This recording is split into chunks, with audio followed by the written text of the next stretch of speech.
Tonight, we wander softly into the shadows of the Middle Ages, where the first breath of life did not echo in clean white halls, but in low-roofed cottages, smoky and dim beneath the faint glow of tallow candles.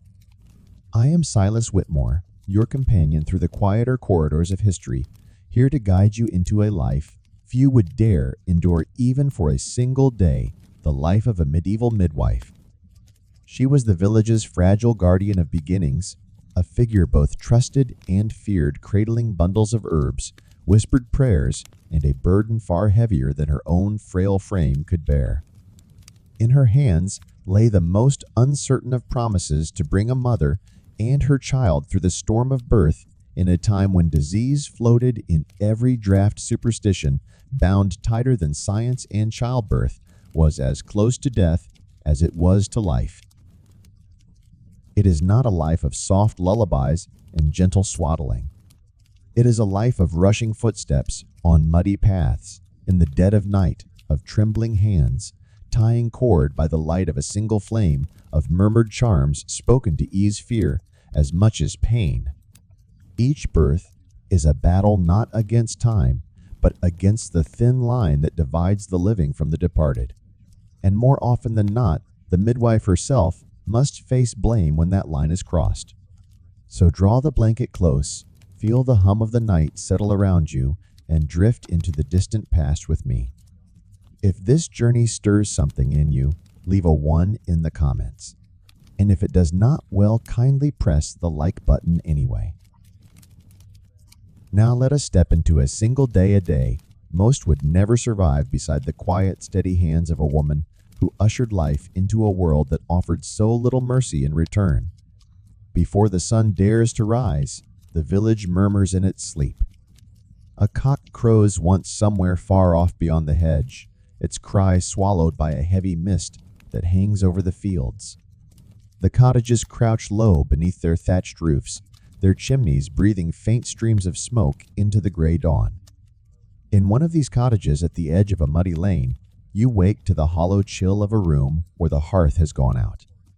Your limbs ache with the damp, your breath curls in the cold air, and your bones feel as heavy as the frost settling outside.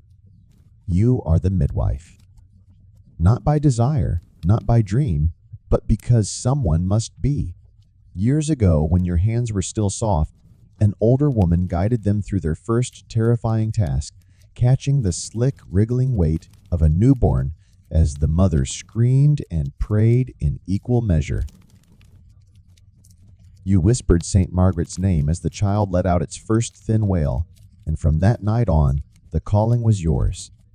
It was not a title you sought, but a burden handed down like a threadbare cloak, patched, frayed, and too heavy for comfort.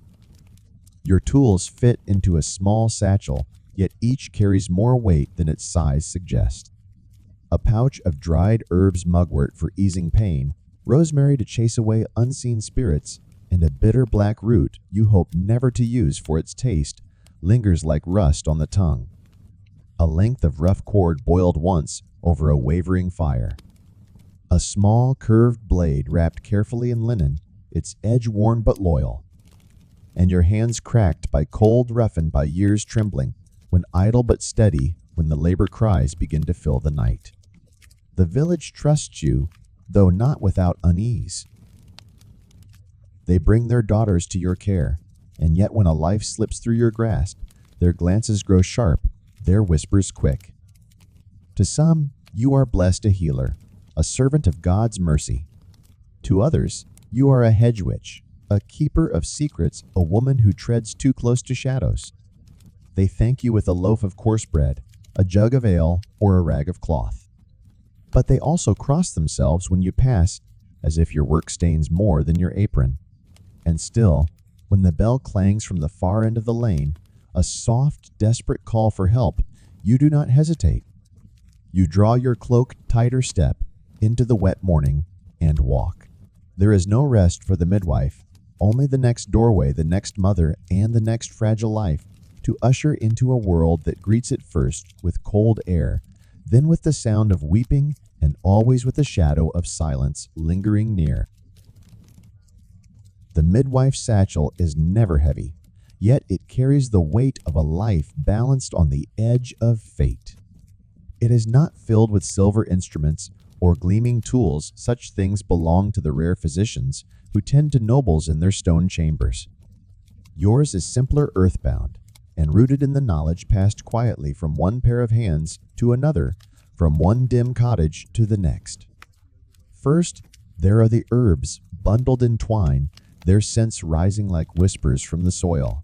Mugwort, with its sharp, bitter edge, brewed into a tea to ease the mother's labor pains, though the taste makes her grimace. Rosemary hung near the doorway, or burned gently to drive away spirits, said to linger where women scream. A small pouch of dried sage to cleanse the air, though it is as much for courage as for cleansing. There is pennyroyal, too dangerous, if mismeasured, a reminder that healing in these times is as close to harming as it is to saving.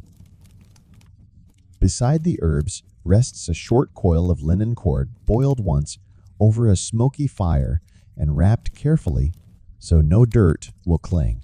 This will tie the cord of the newborn, if all goes well. The blade, curved small and older than your own hands, lies in a strip of folded cloth. It has seen more than any living soul in the village, its dull shine reflecting countless births, both the triumphant and the sorrowful. And then there are the charms, though you never name them too loudly. A small wooden cross worn smooth from years of anxious thumbs. A tiny bag of salt to be sprinkled in the corners of the room, a habit as old as the cottages themselves. Not every family asks for such things, but many watch you closely, searching for signs that you will use them, fearing and hoping in equal measure. Finally, there is the needle fashioned from bone with a thread of gut spun fine. It is your last resort for when tearing comes too deep, and the mother's life hangs by threads, both real and unseen.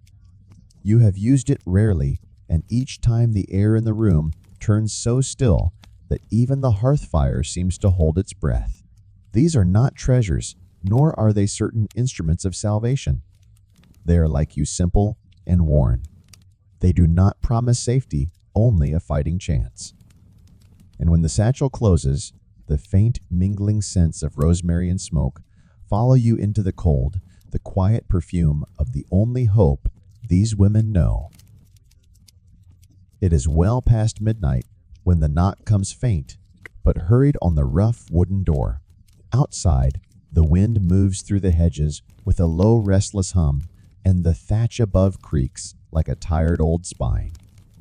The husband's voice trembles as he whispers your name, his breath misting in the frigid air. His wife has begun her labor, and the pains are coming fast. There is no time for the warmth of your hearth. You gather your satchel light, your single stub of tallow, and step into the blackness of the lane, the mud sucking softly at your boots with each step. The cottage you enter is warm but heavy with the sour, thick scent of sweat and smoke. A single fire struggles in the hearth, its glow licking the shadows along the walls. The woman lies on a low pallet of straw, clutching at a rough wool blanket, her face drawn and pale in the flickering light. Around her, two neighbors murmur prayers, clutching wooden crosses, their eyes darting between you and the door, as if fearful something unseen might follow you inside. You begin your work in silence. The herbs are laid by the fire, their scents rising in bitter tendrils. A cloth is warmed to wipe the mother's brow.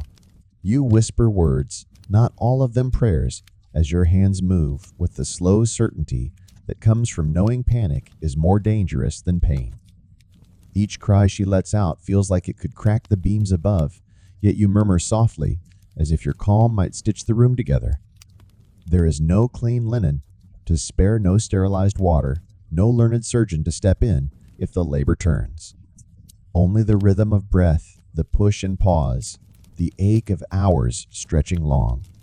The air grows thick, the smoke heavy, the cries rising until they seem to shake the very walls.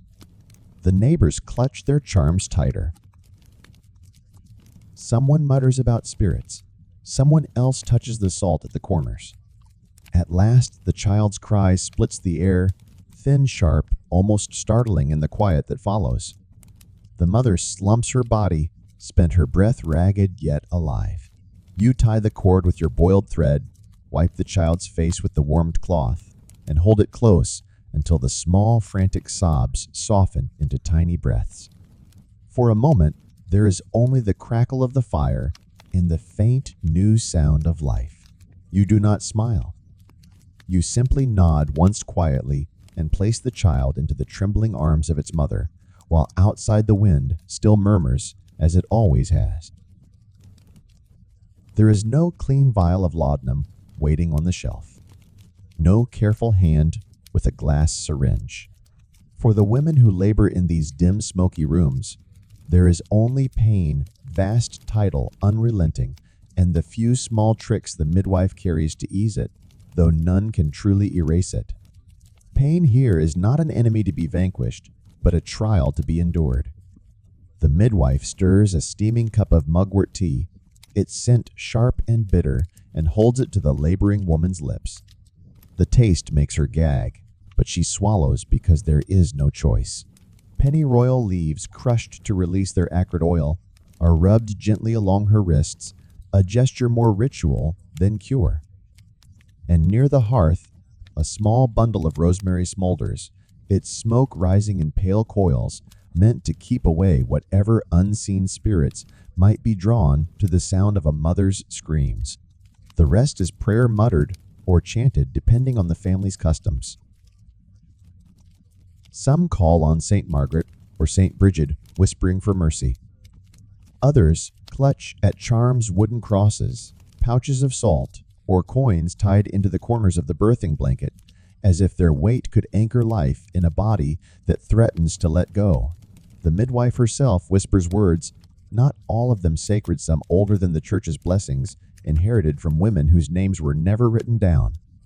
Between the waves of pain, there is only stillness. The woman breathes ragged, her knuckles white around the edge of the palate. The air feels heavy, thick with smoke, and the metallic tang of sweat, as if the room itself were holding its breath. Each cry that follows shudders through the beams above and outside. The wind scratches faintly at the shutters like restless fingers. For all the herbs and murmurs, there is no true relief.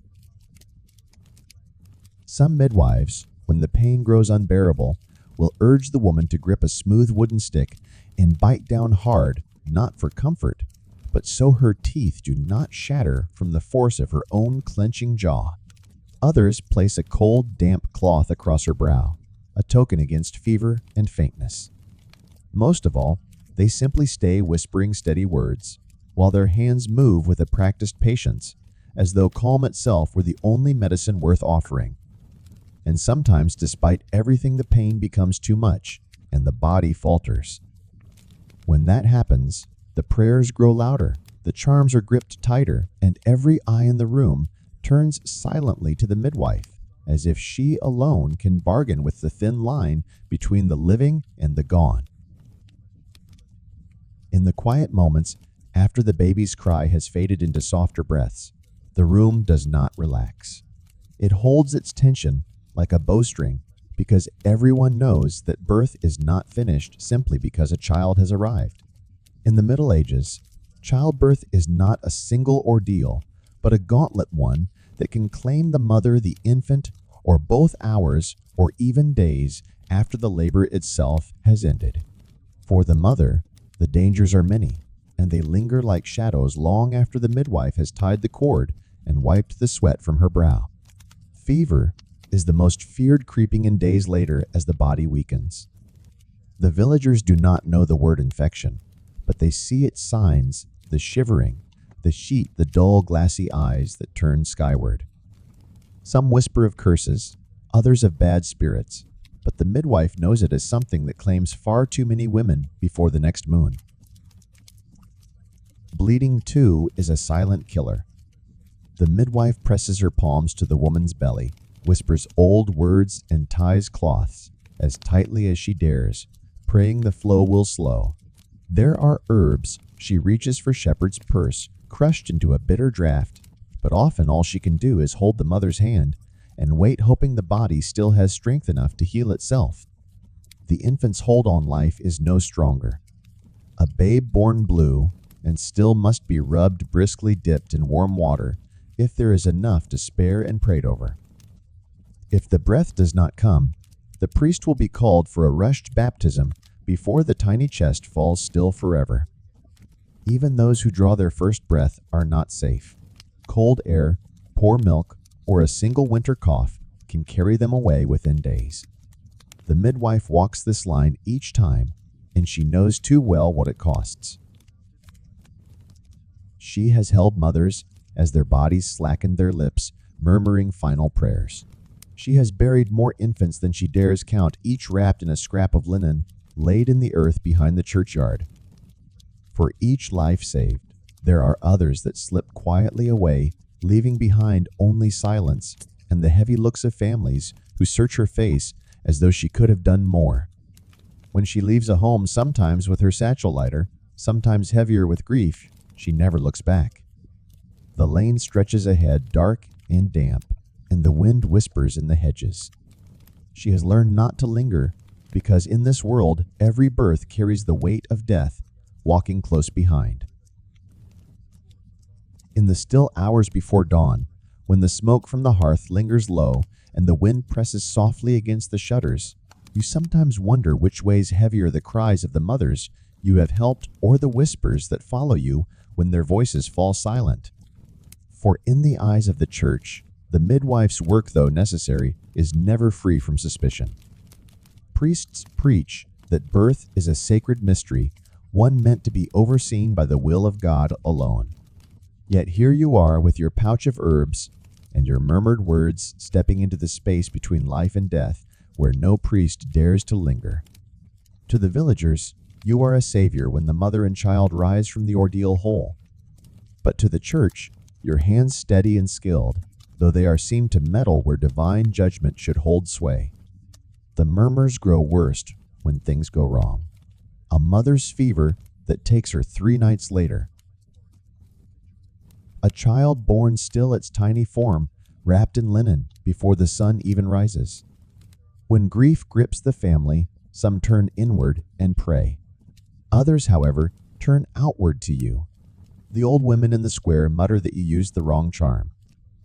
A priest in a black robe raises his brow at the scent of herbs on your clothes, noting that rosemary smoke smells uncomfortably like the rites whispered by those the church calls witches. There have been trials whispered and real. You know of midwives in distant villages, dragged before the bishop for daring to mix herbs in a cup, or for tying a cord in a way some priest found too peculiar. Some were fined. Some were cast out, their names blackened. A few, though fewer than rumor claims, were burned more for fear than proof, their cries rising as easily as the smoke they once used to guard against spirits. You carry your wooden cross polished smooth by years of anxious fingers and keep it visible when passing through town. You bow your head at Mass, though your mind often wanders to the women still heavy with child, waiting for the bell to call you again. You walk softly, speak little, and keep your charms tucked away until the cottage door is closed and the candles lit. And still, when the summons comes, you go. You tend to the women, despite the watchful eyes, despite the muttered words, because if you do not, no one else will. But in the silence of night, as the wind rustles through the hedges, you know the truth in the eyes of the church. You walk a line as narrow as the one between the living and the dead. When a birth ends in silence, the air in the cottage becomes heavier than smoke. The cries of labor fade, replaced by a stillness that feels almost alive, crawling into the corners of the room and clinging to the rafters. The mother's breath slows, or sometimes stops altogether. The infant's tiny chest does not rise, no matter how gently it is rubbed or prayed over. In these moments, the midwife knows that the labor is not truly over. The delivery has ended, but another ordeal has begun. The whispers start before the burial cloth is tied. Someone mutters that the rosemary burned too faintly, that the bundle of sage you placed by the hearth was not strong enough to chase away the shadows. Others whisper that you linger too long in places where life turns fragile and that such familiarity cannot be natural. The grief-stricken father, his hands trembling, might meet your eyes not with thanks for your efforts, but with a suspicion sharpened by loss. By morning, those whispers reach beyond the walls of the cottage. In the village square, old women speak in low voices, recalling how you murmured words. They did not understand how you placed salt at the thresholds, or how the wind seemed to rise when you entered the lane. To some, these are signs of care. To others, they are marks of something darker, signs that you are not merely a healer, but one who trades in secrets better left untouched. Punishment does not always arrive swiftly, but it comes often enough to keep every midwife's step careful. Sometimes, it is the sharp tongue of a priest warning the family not to trust your hands again. Sometimes, it is the village elder demanding payment or banishment, claiming that your charms brought bad luck to the household. And in the worst cases, when grief turns to fury and fear, there are torches. The same neighbors who once fetched you in the night may gather outside your door, muttering about witches and calling for the bishop. Not every accusation ends in trial, and not every trial ends in fire. Yet even when spared, the mark remains. You return to your cottage under the weight of stairs, every step echoing with the knowledge that one death, one whisper too many, can end not only your work, but your life. Still, when the next bell tolls in the dark, you answer it. Because while the whispers follow you, so do the women whose only hope is the pair of hands they fear as much as they trust. By the time the bell calls you again, the last frost has softened, and the air smells faintly of wet earth and pine. But tonight no woman labors, no infant waits to cry its first breath. Instead, a young boy shivers with fever, his mother weeping softly beside him, while the village healer, who is more often than not the same weary midwife, arrives with her satchel of bitter roots and dried leaves. A midwife's work does not end at birth. In villages where physicians are a distant luxury, her hands serve as both guide and guard for all who suffer. A woman doubled over from a winter cough. A farmer's arm, raw and swollen from a bite or wound gone bad. A child pale and sweating, whose pulse flutters weakly like a moth against the skin. Each of these burdens finds its way to the woman whose voice is soft, but whose satchel always smells of soil and smoke. Her cures are as humble as they are uncertain. She boils willow bark into a thin, bitter broth, pressing it to trembling lips for the pain. She grinds dried elderflowers into a tea for fevers, though the brew tastes of dust and earth.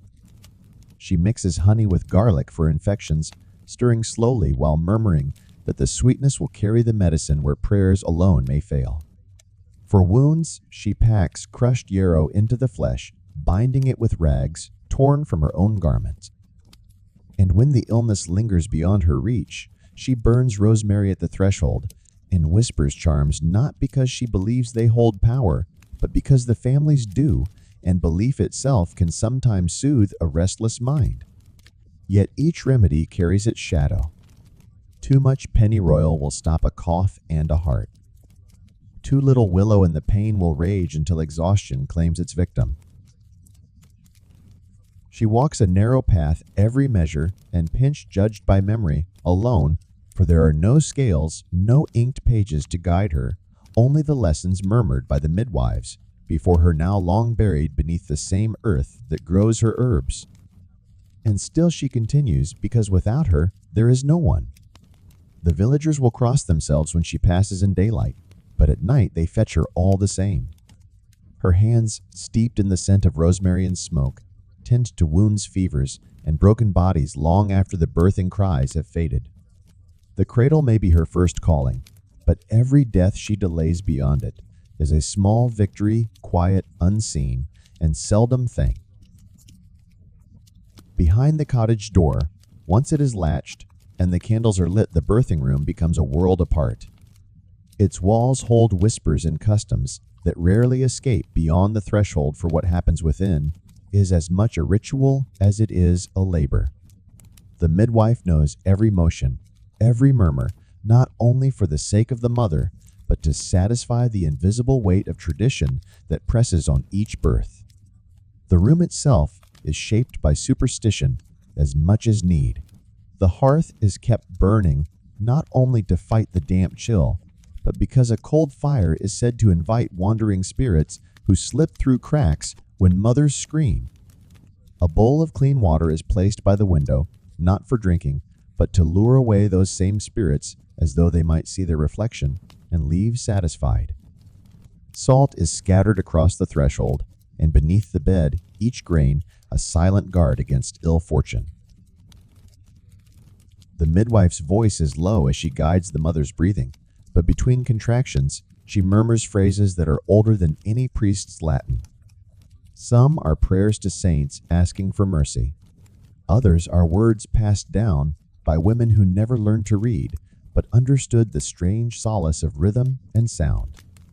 It is not unusual for a neighbor to clutch her cross tighter at these murmurs, unsure if they are blessings or something else entirely.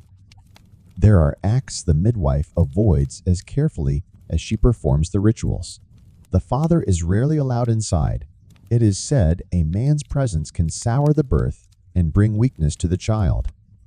No sharp tools may be left uncovered, lest they draw blood where none should be. And no mirrors are permitted, for reflections are believed to confuse the soul of the newborn, pulling it toward the other side before it has properly arrived.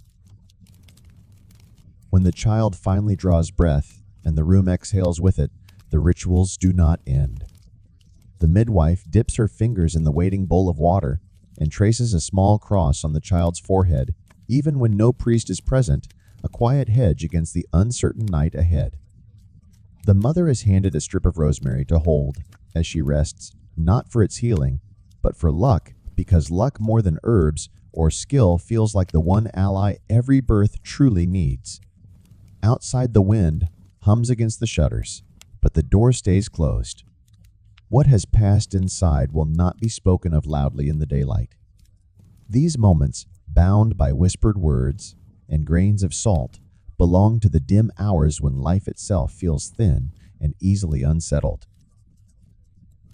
When the last wail of a newborn fades and the cottage settles into uneasy quiet, the midwife gathers her satchel and steps back into the cold. Her work, so vital within those walls, leaves her an outsider the moment the door shuts behind her. Between births, there is no warm hearth, no resting place where she is truly welcome, only the winding lanes, the wind whispering through hedges, and the long silence of a road that feels lonelier with every step. Her life is one of constant motion. Few midwives belong wholly to a single village. Many wander between scattered hamlets, walking miles through mud and frost, their cloaks stiff with damp, their boots heavy with soil. A woman in labor will not wait, and so the midwife travels at all hours by moonlight through drizzle across fields where owls cry and foxes stalk the ditches. The coins she earns for her work are few, often paid in bread, a strip of cheese, or a flask of ale rather than silver. Most nights, she sleeps where she can on a straw mat near a dying hearth in the corner of a barn, or beneath her own patched cloak beneath the rafters of a wayside inn, if she is fortunate enough to be allowed inside. The villagers treat her with a mix of gratitude and distance. They fetch her when the pains begin clutching her hands like a lifeline, whispering her name with relief. But when the child is swaddled and the mother rests, they avoid her gaze as if the shadows she has touched might linger on her skin. Some cross themselves when she passes in daylight. Others whisper that she carries the cries of the dying, with her a shadow that unsettles the peace of the living. Her satchel, too, marks her apart. The mingled scents of rosemary, dried sage, and boiled roots cling to her wherever she goes, so that even in an open square, she smells faintly of the birthing room. The faint rattle of her herbs and tools, when she shifts the strap on her shoulder, reminds everyone she carries both hope and fear in equal measure. Between births, she has little company but the murmuring wind and her own thoughts. She tends her herbs, stitching torn garments, murmuring soft songs to herself as she grinds roots by candlelight. Each night as she lays her head down, she knows the next knock may come before dawn. And though the road is cold and the villager's stares are colder still, she keeps her cloak by the door and her satchel packed because the work is never truly done, and the next life to arrive will not wait for warmth or rest. There are nights when the air feels so heavy it seems to sink into your bones, when every breath tastes of smoke and salt, and every sound, the creak of rafters, the hiss of the hearth, echoes louder than it should. These are the nights when you leave a cottage with a birth behind you, but no true celebration. A child may have drawn its first breath, yet the mother's chest has stilled. Or perhaps the mother clings faintly to life, while the tiny bundle beside her grows quieter with each passing moment, until even the midwife's steady hands can no longer coax it back. You have seen joy and grief tangled together so tightly they are indistinguishable. A husband weeping over a swaddled child while his wife's body lies still beneath a coarse wool blanket. A grandmother murmuring thanks to you, even as her hands tremble, knowing the new life in her arms has arrived at the cost of another. These are the moments when your work feels less like tending life and more like standing at a narrow bridge, unable to stop the wind from pushing someone over the edge. The burden does not lift when you step back into the night. The path home feels longer, the shadows deeper. The smell of rosemary and smoke clings to your cloak, and though you wash your hands in cold water, the faint metallic scent of blood seems to linger stubborn as the memories of the faces you could not save. There is no one to speak to of this weight. Villagers cross themselves when they see you, but few will sit beside you. Fewer still will listen to the things that wake you from shallow sleep. You find small ways to carry the weight. A stone in your pocket, smooth from your thumb's constant rubbing, to anchor your thoughts when they drift toward sorrow.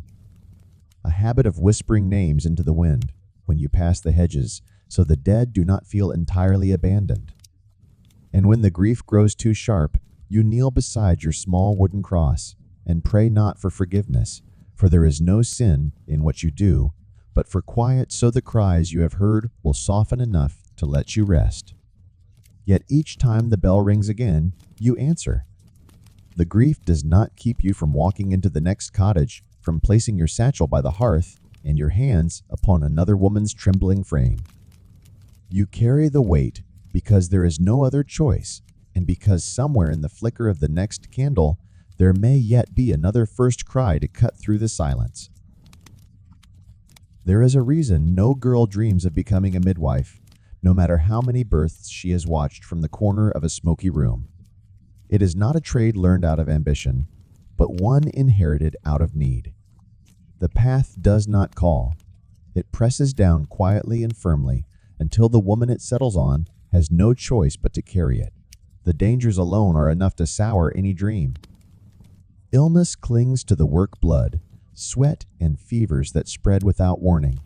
Many midwives fall to the same infections. They try to soothe their bodies weakening after long nights bent over pallet and straw. The villagers murmur prayers at their passing, but quickly find another because the births will not wait. The fear of the church hangs heavy as well, a shadow always at the edge of the firelight. One wrong word, whispered one charm seen by the wrong eyes, and the same hands that pulled new life into the world may be bound and judged for meddling with forces not their own. But even without sickness or accusation, the life itself is a lonely one. A midwife belongs everywhere and nowhere, welcomed when the pains begin, but avoided once the cries fade. She sleeps in borrowed corners, eats from borrowed loaves, and keeps her cloak and satchel close because she knows the next knock may come before she has even finished her meal. There is no husband waiting, no home of her own, only the endless lanes, the restless hedges, and the faint smell of rosemary that clings to everything she owns. And yet she continues, because for every glare there is a mother whose trembling hand clutches hers with gratitude. For every whisper, there is a cry, thin and new, that cuts through the darkness and reminds her why she walks this path at all. It is not glory that sustains her, nor riches, nor the approval of priest or neighbor. It is the quiet knowledge that without her far more women would bleed, far more infants would never draw breath, and far more cottages would fall silent before the night is through. No one envies the midwife. No one asks for her work, but she does not set it down because someone must carry it. And when the cold wind rattles the shutters and another bell tolls in the dark, she wraps her cloak tighter, lifts her satchel, and steps into the night, once more walking the same narrow line between life-death and all the shadows in between. And so, as the night stretches on and the candles burn low, we leave behind the quiet figure of the medieval midwife. Her cloak still carries the faint scent of rosemary and smoke.